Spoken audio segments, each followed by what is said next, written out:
The town of Silver Creek slept under the weight of the afternoon sun, its single dirt road shimmering with heat. Wagons creaked, horses stamped their hooves, and the saloon doors swung open and shut in lazy rhythm. Folks moved slow here, until the stranger arrived. She came with the dust. A pale blue bonnet, worn thin at the edges, shielded her face from the merciless glare. Her dress, once fine, was faded and torn at the hem, streaked with the evidence of miles traveled. She clutched a small satchel to her chest as though it held her entire life. To her, it did. Her boots hit the ground in quiet defiance. She walked straight past the staring eyes of the blacksmith, the laundress, and the men on the porch of the saloon. The whispers followed like rattlesnakes in the brush. Who's she? Where'd she come from? Trouble? Women didn't just wander into Silver Creek alone. She stopped at the general store, her voice fragile but steady as she asked the shopkeeper, "Do you know where I might find work? I can scrub, mend, tend animals, anything, sir." The man, grizzled with tobacco-stained teeth, shook his head slow.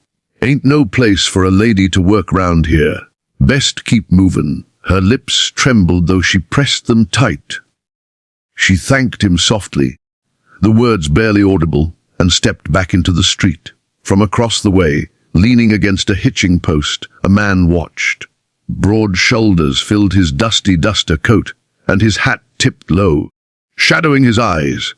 He was the kind of man who didn't need to speak to command a room or a town.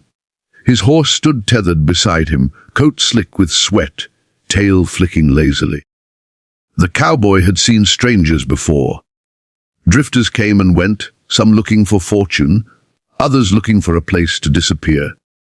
But this woman, there was something different in the way she carried herself. She was fragile, yes, but steel gleamed beneath the fragility. She looked like someone who had already lost much, yet still refused to bow. Her eyes lifted then, searching for a thread of mercy in the hostile town. For a heartbeat, they landed on him. A flicker of recognition, or maybe just a desperate hope, crossed her face. And then she turned away, moving on. Luke. He straightened.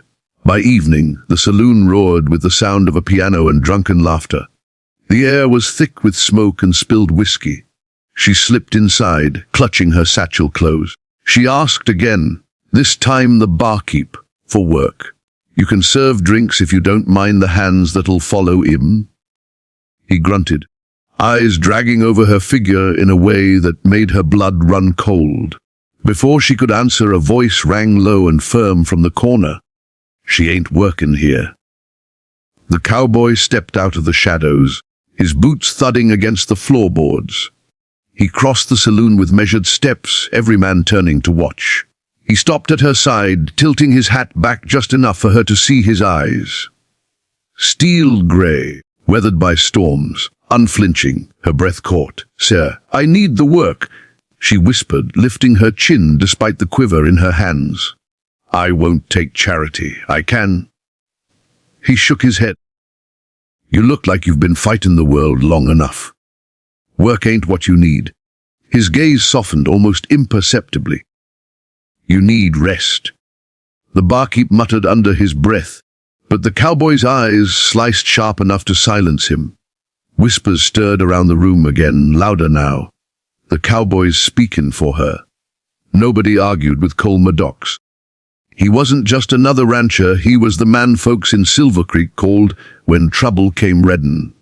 And trouble had a way of finding him. Outside, under the dim lantern glow, she faced him. "You don't know me," she said, her voice trembling between gratitude and defiance. "No," he agreed, pulling a match from his pocket and lighting a cigarette. "But I know when someone's runnin', and I know when they're tired." His eyes flicked over her, not with hunger, but with the quiet assessment of a man who had lived through battles no one else had witnessed. "You're both?" Her grip on the satchel tightened until her knuckles whitened. She wanted to speak, to deny, but the truth was written all over her bruised spirit. He saw it too clearly. "I can work," she whispered again, desperation in her tone.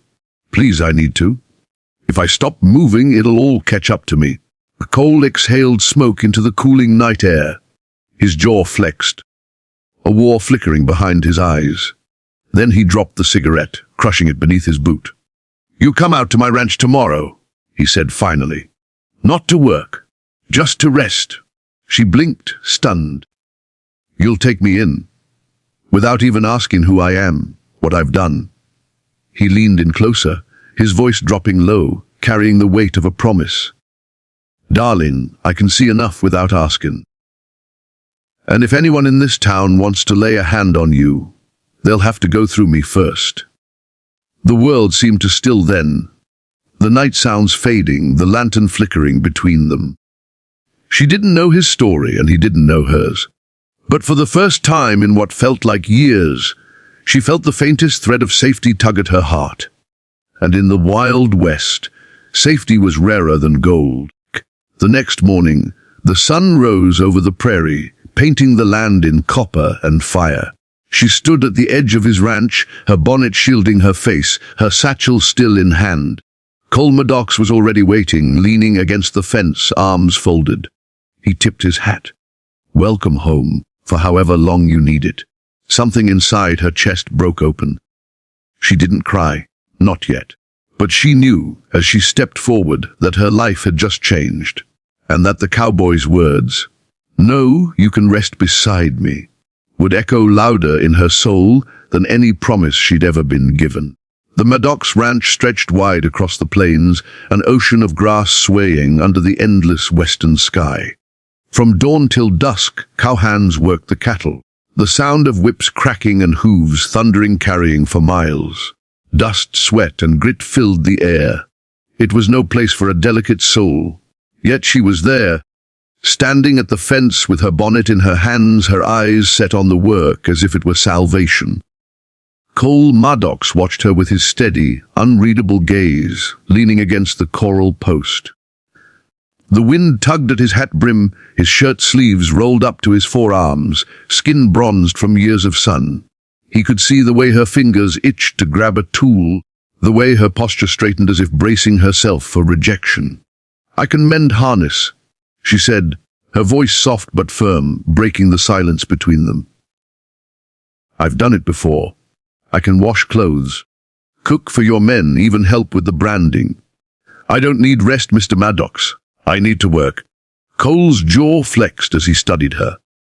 Every word she spoke was edged with desperation, and he heard it clear.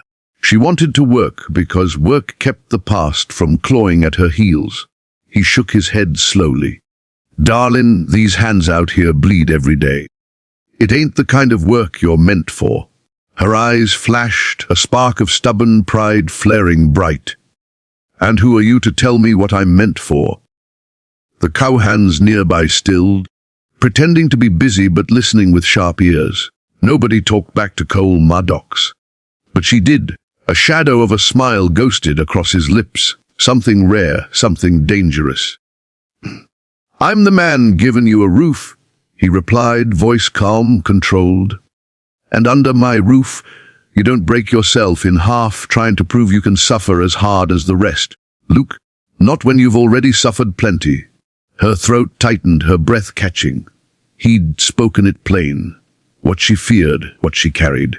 She turned her face away, biting back words she wasn't ready to share. Instead, she whispered, "Then let me at least help in the kitchen. Something small. I'll go mad if I just sit idle." Cole tipped his hat back, sighing. He wasn't a man who bent easy, but he also wasn't blind to the steel in her voice. Finally, he nodded once. "Cookin' ain't gonna kill you. You can help Martha inside. But when I say rest, you rest. You understand?" Her lips curved in the faintest, trembling smile.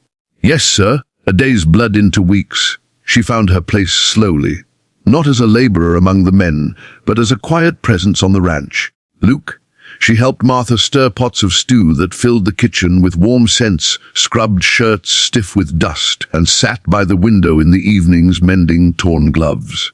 And always, always, Cole was near. Sometimes he rode out at dawn, returning at sunset, his horse lathered and his body aching from the long workday. Sometimes he lingered in the barn, hammering loose nails into the stalls while she carried water to the troughs. At first, their conversations were sparse, practical words, nothing more. But gradually firelight loosened tongues. One evening, the ranch hands sat around the campfire after a branding run. The sky was indigo, stars spilling across it like diamonds. The men told stories, their laughter echoing into the wide night. She sat a little apart, clutching her shawl tight around her shoulders, listening. Cole sat beside her, his long legs stretched out, his hand resting near hers in the dirt. The fire painted his face in amber and shadow, carving him into something both fierce and gentle. "You're quiet," he said, his voice low, meant only for her. She shrugged. Listening is easier than speaking. He tilted his head, studying her. Or safer. Her eyes lifted to meet his, startled. He'd seen straight through her again. "You've got a way of making me feel seen when I don't want to be," she whispered. He looked at her for a long moment, then threw another log on the fire, sparks leaping into the dark. "Sometimes being seen is the only way to remember you're still alive." Her chest ached at his words.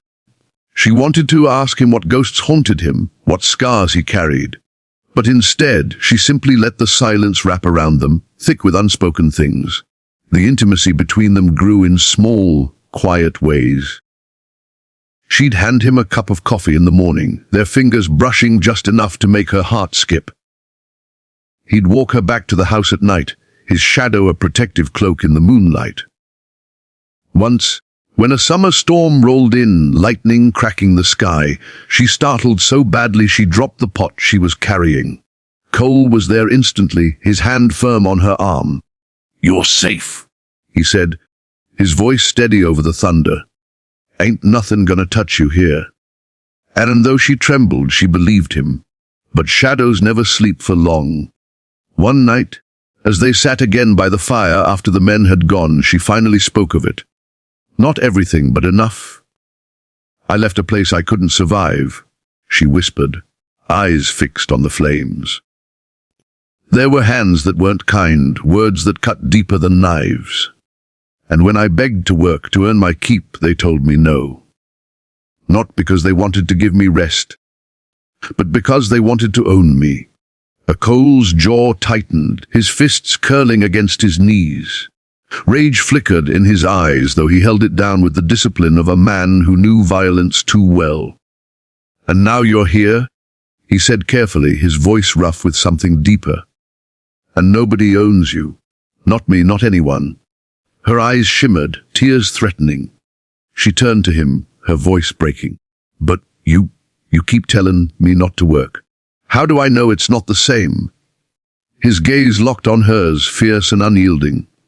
"Because, darling," he said, each word deliberate, "when I tell you not to work, it ain't because I want to chain you. It's because I want you to heal. You ain't meant to break yourself just to prove you've got a right to stand here. You've already got that right. With me, you don't earn your place by suffering." Her breath hitched. And in that moment, beneath the stars and the fire's glow, she realized what his refusal truly meant. It wasn't about denying her. It was about cherishing her. The fire popped, the embers glowing like the heat that now pulsed between them. Neither reached across the small space that separated their hands, but both felt the weight of what lingered there. Something was building between them. Something tender, something dangerous. And in the quiet of that night, she understood resting beside him might just be the hardest, bravest thing she'd ever have to do. The prairie wind had shifted. It carried a strange unease, a hush that even the cattle seemed to sense. Days at the Maddox Ranch, once filled with the rhythm of hammers, hooves, and firelight, began to feel like the pause before a storm. She noticed it first in the way Cole watched the horizon, his gray eyes narrowing at the sight of a lone rider passing through town.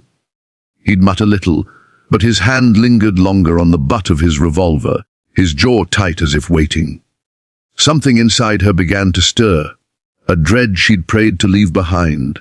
It was Martha who brought the news to the ranch house one evening, her apron still dusted with flour.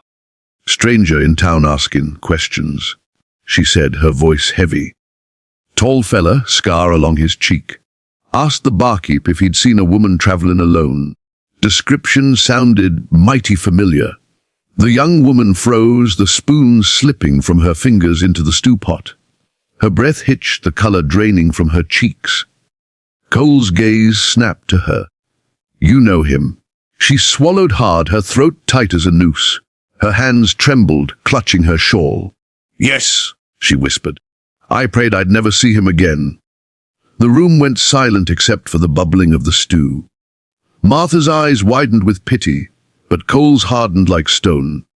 "Tell me," he said, voice low, steady, but burning with demand. Tears pricked her eyes. For weeks she'd hidden her past, afraid that speaking it aloud would make it real again. But now it was riding straight toward her. "He was the man who kept me," she confessed, her voice breaking. "Not as a wife, not as a partner. As property, he took everything. My name, my breath, my freedom. And when I finally ran, I swore I'd never let him find me. But he has." Her body shook with sobs, and she hated herself for the weakness. Yet when Cole stepped closer, his hand resting firm on her shoulder, she didn't flinch. "You ain't his anymore," Cole said, his voice like iron. "And if he thinks he can come taking what don't belong to him, he'll find himself buried 6 feet under this prairie." That night, she sat by the window staring out at the moonlit land. Sleep wouldn't come. Her mind replayed the chains, the cruel words, the years stolen from her. Fear crawled up her spine like fire ants, whispering that no matter how far she ran, he would always catch her. A knock at the door startled her. Cole stood there, hat in hand, his silhouette framed by the lantern light. "Can't sleep?" he asked. She shook her head. "Me neither," he murmured. He leaned against the doorframe, quiet for a long moment, before speaking again. "You don't have to face him alone." Her lip trembled. "But you'll be in danger because of me. If he knows I'm here, if he knows you're protecting me, he won't stop until he's destroyed you too." Cole's grey eyes fixed on hers, steady as the mountains. "Darling, you ever wonder why a man lives out here alone, guarding fences like they're his last defense? It's 'cause danger already came knocking on my door once, and it took everything I cared about. I know what it means to fight for something worth keeping. You think I'm about to back down now that I've found something worth fighting for again?" Her breath caught. The words hung between them like a vow, stronger than any church promise. She wanted to answer, to tell him how her heart ached with gratitude and fear and something deeper she dared not name. But the lump in her throat held her silent. Cole tipped his hat, his voice low. "Get some rest if you can. Tomorrow I'll be ready." The next day the rider arrived at Silver Creek proper. His horse was black as sin, its nostrils flaring, hooves pounding like thunder. The man's scarred face drew every eye as he dismounted in front of the saloon. He carried himself like a wolf sniffing out prey. Calm, confident, deadly. The townsfolk scattered. They knew trouble when they saw it. He asked again, his voice sharp as a knife. "Where's the girl?" Word traveled fast. By sundown, Cole had already saddled his horse, his revolver polished, his mind set. The woman stood at the corral, her shawl pulled tight, her eyes wide with fear. "You can't go," she pleaded, stepping in front of him. "If you face him, he'll kill you. He always gets what he wants." Cole reached down, his calloused hand lifting her chin so her eyes met his. "Not this time, not here. Not while I'm breathing." Her tears slid down her cheeks, and she clutched his hand as if to anchor herself. "I can't lose the first place that's felt like home, the first man who's treated me like I matter." Cole's voice softened, rough with emotion. "You're more than you know, and if it costs me blood to prove that to you, then so be it." That night, the storm finally broke. Thunder rolled across the plains, lightning splitting the horizon. She lay awake in the ranch house, every crack of thunder mingling with her pounding heart. She wanted to run, to hide, to vanish into the prairie. But another part of her, stronger now, Luke, braver than before, ached to stand by Cole's side, to fight with him instead of always fleeing. The storm outside mirrored the storm inside her, and as dawn threatened on the horizon, she knew the past wasn't done with her. The scarred man would come, and blood would be spilled.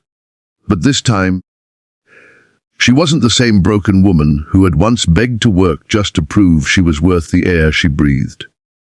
This time she had Cole Maddox beside her, and the Wild West would decide if love could outlast the storm. The first light of dawn bled across the prairie, painting the horizon in hues of fire and ash. The air was cool, heavy with the scent of wet earth from the night storm. Mist curled low over the grasslands, and every sound, the creak of saddle leather, the shuffle of hooves, echoed sharper than usual in the stillness.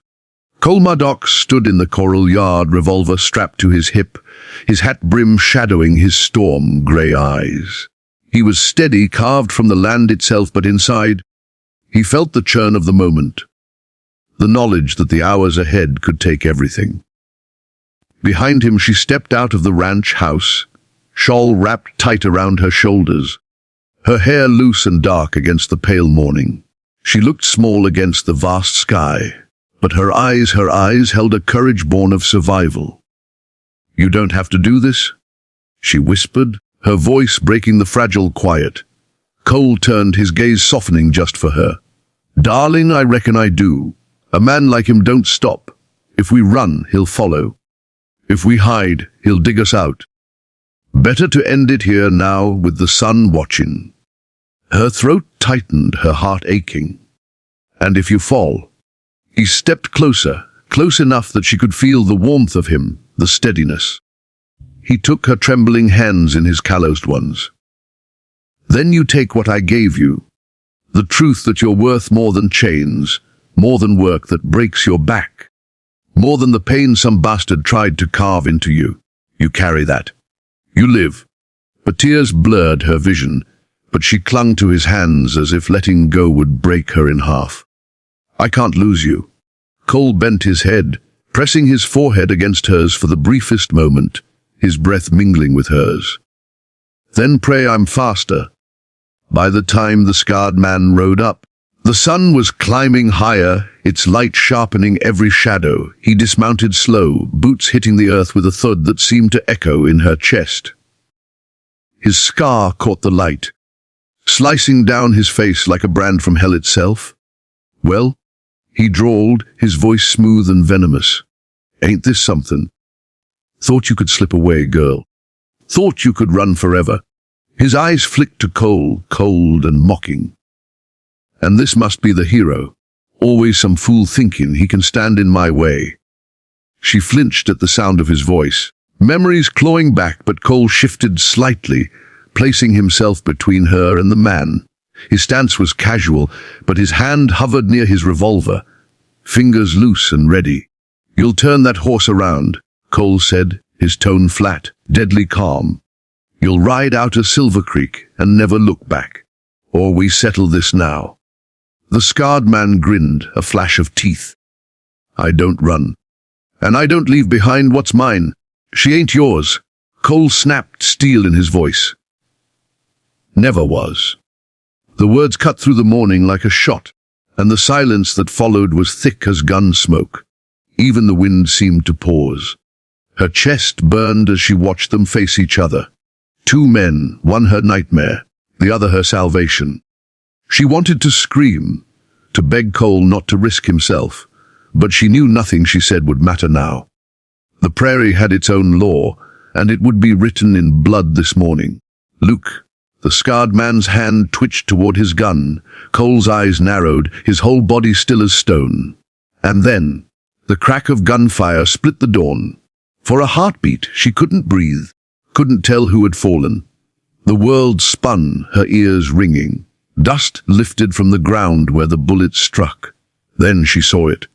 The scarred man staggered back, shock etched across his face. He clutched his chest, crimson blooming beneath his fingers. His revolver slipped from his grasp, clattering to the dirt. Cole stood firm, his revolver smoking in his hand, his stance unbroken. His chest rose and fell hard, but he hadn't been touched. The scarred man dropped to his knees, his breath ragged, eyes wide with rage and disbelief. "She was mine," he gasped, blood painting his lips.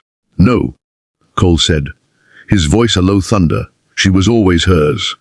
And with that, the man toppled into the dirt, the prairie swallowing him whole. Silence reigned again. Her knees buckled with relief, and she fell against Cole's chest, sobs shaking her body. He dropped his revolver, wrapping his arms around her, holding her as if she were the only thing keeping him upright. "It's over," he murmured into her hair, his voice rough, breaking. "He can't hurt you no more." She clung to him, her tears soaking his shirt, her words muffled against him. "You risked everything for me." He tipped her chin up, his thumb brushing away her tears, his grey eyes fierce and tender all at once. "No, darling, I didn't risk it. I chose it. And I'd choose it again, 1,000 times." The sun rose higher, golden light spilling across them, turning the land into fire and gold. Around them, the prairie seemed to breathe again, alive, free. In the days that followed, Silver Creek whispered about the showdown. Some said it was justice. Some said it was madness. But all agreed the woman who had arrived as a stranger was no longer a shadow among them. She walked through town now with her head high, her hand sometimes brushing against Cole's, as if to remind herself he was real and that she was safe. At the ranch, she no longer begged to work. Instead, she worked beside him, not out of desperation but choice. She carried water to the troughs, mended harness, and sometimes even helped drive the cattle. But when Cole caught her trying to do too much, he'd give her that look soft and unyielding, and she'd smile through her stubbornness, knowing now what it meant when he said, "Rest beside me." And at night, under the endless western sky, they'd sit by the fire. Sometimes they spoke of the future, sometimes of the past, and sometimes they just sat in silence, their hands intertwined, letting the crackle of flames and the whisper of prairie winds say what words could not. For her, the nightmare was over. For him, the loneliness had ended, and together, beneath the wide, wild sky, they found something rarer than gold in the West, love that had been fought for, bled for, and finally won.